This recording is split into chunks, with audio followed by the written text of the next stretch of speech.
Psychology की class में आपका स्वागत है। आज मैं क्लास 12 सीबीएसई बोर्ड के सिलेबस के अकॉर्डिंग आप लोगों को पढ़ाऊंगी। सबसे पहले आप लोग को सिलेबस में क्या क्या पढ़ना है वो मैं बता दूं। टोटल आपको 7 यूनिट्स हैं। पहला वेरिएशंस इन साइकोलॉजिकल एट्रीब्यूट, दूसरा self and personality, third meeting life challenges, fourth psychological disorders, fifth therapeutic approaches, six attitude and social cognition and seven social influence and group processes. तो class की शुरुआत unit first से करना उचित रहेगा। Unit first में भी 10 टॉपिक्स हैं, 10 टॉपिक्स हैं। वो क्या क्या है वो भी जानिए, फिर मैं आपको बोर्ड पे लिख दूंगी। आप लोग भी इच्छा हो तो लिख सकते हैं, हालांकि सिलेबस आप लोग के पास होगा भी, लेकिन लिखा हुआ सामने रहता है तो पढ़ाई में आपको कब कैसे क्या करना है एक दिमाग में सेट बना रहता है। तो फर्स्ट यूनिट में जो 10 टॉपिक्स हैं, नंबर 1 इंट्रोडक्शन। किसी भी विषय को जानने के लिए पहले जब तक उसका परिचय प्राप्त ना हो तो वो समझना मुश्किल होता है, तो इंट्रोडक्शन। उसके बाद second individual differences in human functioning, assessment of psychological attribute, intelligence, psychometric theories of intelligence processing theory, 6 individual differences in intelligence, 7 culture and intelligence, 8 emotional intelligence, 9 special ability, aptitude, nature and me, and last but not least 10th creativity। अलग लोगों का अलग अलग व्यवहार होता है, ठीक है ना। तो individual differences in human functioning, ये जो हमारी फंक्शनिंग होती है उसमें इंडिविजुअल डिफरेंसेस की क्या भूमिका है, क्यों है, कैसे है, ये सब हम जानेंगे। Third C assessment of psychological attributes. किसी भी चीज़ को जानने के लिए उसका असेसमेंट करना बहुत ज़रूरी होता है।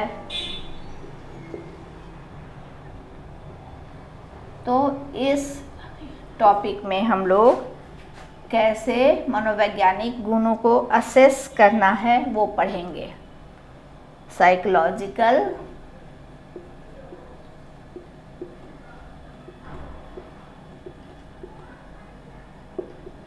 एट्रीब्यूट्स,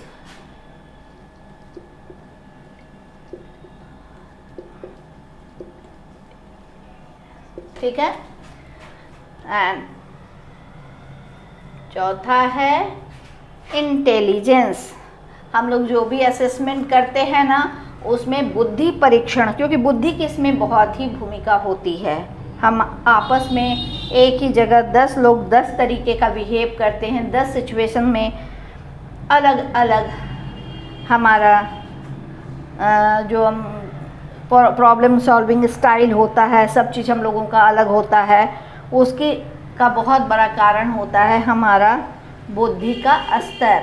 हम किस तरह के बुद्धि के हैं, कौन सी बुद्धि हम पे प्रभावी है, ये सारी बातें डिपेंड करती हैं। तो इसलिए इसमें इंटेलिजेंस की भूमिका बहुत है।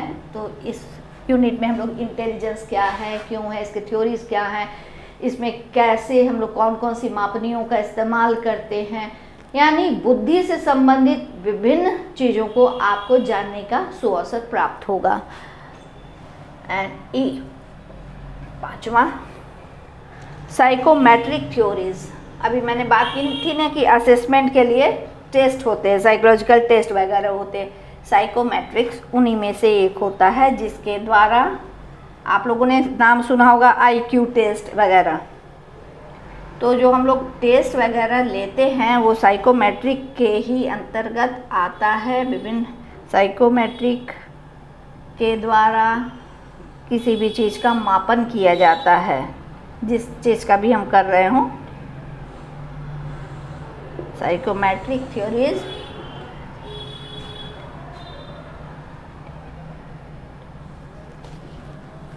तो इस यूनिट में हम लोग साइकोमेट्री क्या है उसके विषय में जानेंगे और स्पेशली इंटेलिजेंस।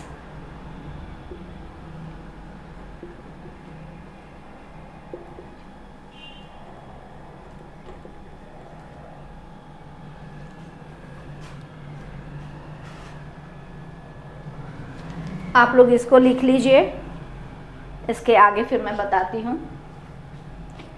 ABCDE 5 है, अभी 5 और बताना है। बुद्धि की वजह से व्यक्तिक भिन्नताएं कैसे होती हैं, क्या होती हैं, क्यों होती हैं, यानी बुद्धि और इंडिविजुअल डिफरेंसेस में अनुनासिक संबंध है ये पता चलेगा, और कैसे कैसे क्यों क्या फ़र्क पड़ता है ये आपको जानने का मौका मिलेगा।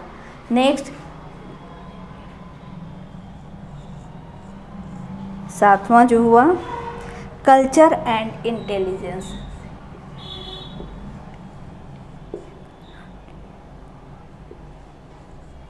एंड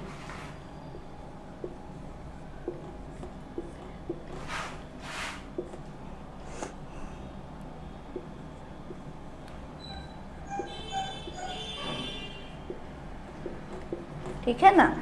एक्चुअली हर कल्चर के बुद्धि के मापन का अलग अलग क्राइटेरिया होता है, अलग अलग विचार होते हैं। तो इस यूनिट के तहत हम लोग कल्चर और बुद्धि के बीच क्या क्या चीज़ें हैं ये जानेंगे।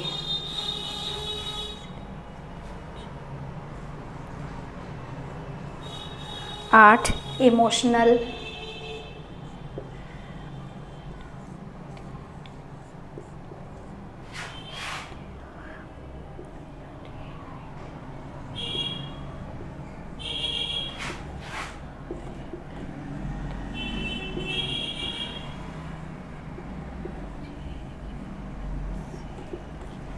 हमारी भावनाओं, हमारी संवेदनाओं का भी हमारी बुद्धि से सीधा कनेक्शन होता है। तो इमोशनल इंटेलिजेंस क्या है, यानी हमारी बुद्धि में हमारी भावनाओं के बीच क्या कनेक्शन है ये जानेंगे, और इसका क्या प्रभाव पड़ता है ये भी जानेंगे।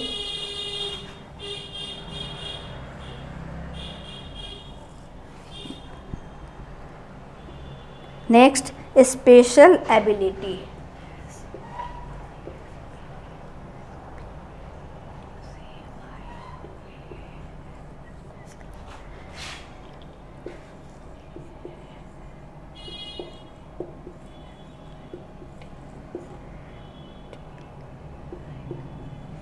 स्पेशल एबिलिटीज़ यानी विशेष क्षमता जो होती है। हर इंसान एक दूसरे से भिन्न है, उसका एक बहुत बड़ा मानदंड ये भी कि कुछ ना कुछ स्पेशल चीज़ें एक को दूसरे से अलग करती हैं। ठीक है, इसमें आया एप्टीट्यूड,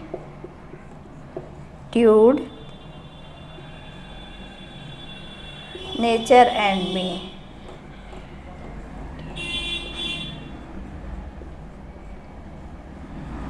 एप्टीट्यूड टेस्ट वगैरह क्यों लिया जाता है? हर इंसान की अपनी क्षमता, अपनी कुछ विशेष क्षमताएं होती हैं, तो उसके थ्रू उसे स्पेशल स्किल डेवलप किया जाता है। वो स्पेशल फील्ड में वो अच्छा कर सकता है, उसे इस बात का पता चलता है, तो उसका वो मैक्सिमम यूटिलाइज कर सकता है। स्पेसिफिक, हर इंसान में कुछ चीज़ें कॉमन होती हैं और कुछ चीज़ें जो विशिष्टताएं, जो मौलिकताएं होती हैं वो एक को दूसरे से भिन्न करती हैं।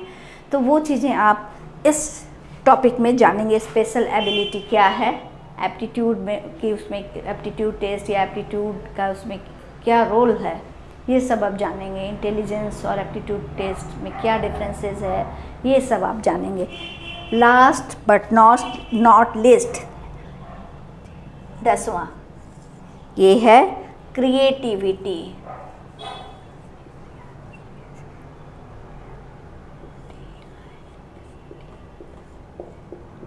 क्रिएटिविटी मीन्स रचनात्मकता।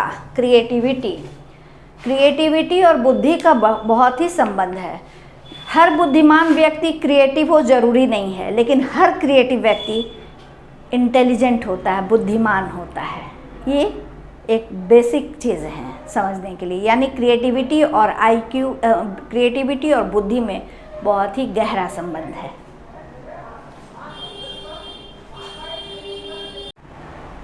ये आप लोग लिख लीजिए जिन लोगों ने पूरी तरह नहीं लिखा है, ठीक है ना। Individual differences in intelligence, culture and intelligence, emotional intelligence, special ability, aptitude, nature and me, and last but not least creativity. उम्मीद है आप लोगों ने लिख लिया होगा। अब हम लोग आगे बढ़ते हैं। तो आइए जानते हैं हम introduction, variations in psychological attributes का इंट्रोडक्शन अब हम लोग करेंगे। प्रकृति का नियम है भिन्नताएं, विभिन्नताएं, है ना। कोई भी चीज़ एक समान नहीं होती है। हमारे हाथों की पाँच उंगली एक समान है? नहीं। हर माँ बाप के बच्चे क्या बिल्कुल एक समान होते हैं? स्वभाव, दो तरह की भिन्नताएं दो प्रकार की होती हैं, एक आंतरिक और एक बाह्य। आंतरिक यानी आपकी ट्रेट्स, आपके गुण, आपके व्यवहार, किसी परिस्थिति में आप क्या प्रतिक्रिया कर रहे हो। एक सिचुएशन में कोई एक आदमी एग्रेसिव हो जाता है, दूसरा बिल्कुल शांत रहता है, कोई बिल्कुल बेचैन हो जाता है, कोई घबराने लगता है, कोई बहुत मस्त रहता है। तो ये सब क्या है? ये सब मनोवैज्ञानिक गुणों का वेरिएशन ही तो है। तो आप इमेजिन कीजिए ना, प्रकृति इसका एक अच्छा उदाहरण है। कल्पना कीजिए कि पूरा जो दुनिया है किसी एक ही रंग का होता, लाल, पीला, नीला, किसी एक रंग का, कैसा लगता? बहुत अजीब लगता ना। प्रकृति ऐसी चीज़ ही है। एक ही बागीचे में रंग बिरंगे फूल खिले होते हैं, अलग स्वभाव, अलग रूप गुण के। उसी तरह मनुष्य, मानव भी है। हमारा आचार, विचार, व्यवहार, रूप, रंग एक दूसरे से काफ़ी भिन्न होता है। और इस भिन्नता को समझने के लिए, मापने के लिए कुछ पैमाने होते हैं। आंतरिक गुणों को समझना अधिक कठिन है।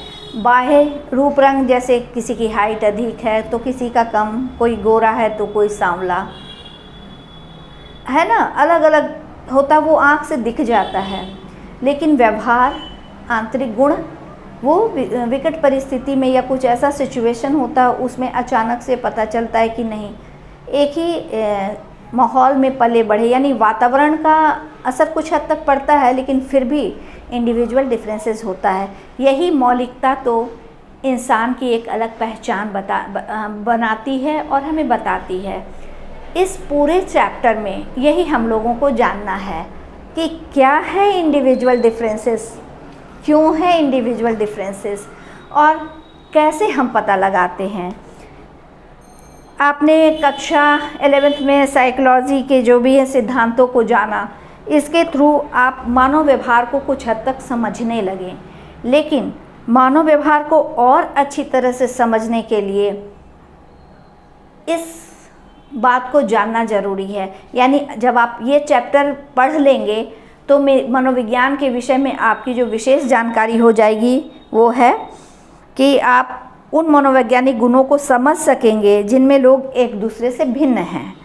मनोवैज्ञानिक गुणों के मूल्यांकन के लिए प्रयुक्त विभिन्न विधियों को भी आप सीख सकेंगे, क्योंकि इसमें बताया जाएगा कि कौन कौन से एप्टीट्यूड टेस्ट या इंटेलिजेंस टेस्ट या ये सारी चीज़ों के बारे में डेप्थ में बताया जाएगा। तो आप ये भी सीख सकेंगे। बुद्धिमत्तापूर्ण व्यवहार किसे कहते हैं ये भी आप समझ जाएंगे, इसकी व्याख्या आप अच्छे से कर सकते हैं।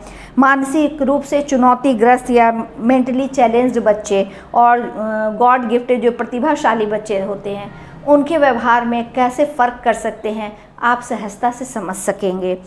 भिन्न भिन्न संस्कृति में किस प्रकार बुद्धि का अर्थ भिन्न भिन्न होता है ये भी आपको जानने का मौका मिलेगा। और बुद्धि तथा अभिक्षमता, जिसे एप्टीट्यूड कहते हैं, में क्या विभेद है, दोनों में क्या साम्यता है, क्या फ़र्क है, ये सारी चीज़ें आप समझ पाएंगे। प्रमुख मनोवैज्ञानिक गुणों में से एक बुद्धि होता है। व्यक्तिगत भिन्नता में, यानी इस चैप्टर में बुद्धि पर ही विशेष आप लोगों को प्रकाश डालना होगा, क्योंकि बुद्धि द्वारा हम एक दूसरे के जटिल विचारों को समझते हैं, यानी एक दूसरे के जटिल व्यवहारों को समझने, अनुकूलन करने यानी एडजस्ट करने, अनुभव से सीखने, विविध प्रकार के तर्कनाओं या लॉजिक में व्यस्त होने तथा विविध बाधाओं पर विजय प्राप्त करने की योग्यता एक दूसरे से भिन्न होती है, ये हम समझ पाएंगे। संक्षेप में हम बस ये कहना चाहेंगे कि इस चैप्टर में हम लोगों को क्या क्या चीज़ें बेसिकली पढ़नी हैं। बुद्धि का स्वरूप, बुद्धि के संप्रत्यय की बदलती परिभाषाएं, बुद्धि में सांस्कृतिक भिन्नताएं, लोगों की बौद्धिक क्षमताओं की सीमा और उनमें विचलन तथा विशिष्ट योग्यताओं या अभिक्षमताओं की प्रकृति के बारे में हम समझ पाएंगे। तो ये हमारा ये फर्स्ट लेक्चर इंट्रोडक्शन आज यहीं ख़त्म होता है। नेक्स्ट लेक्चर में इसके आगे के टॉपिक पे हम सब बात करेंगे। धन्यवाद।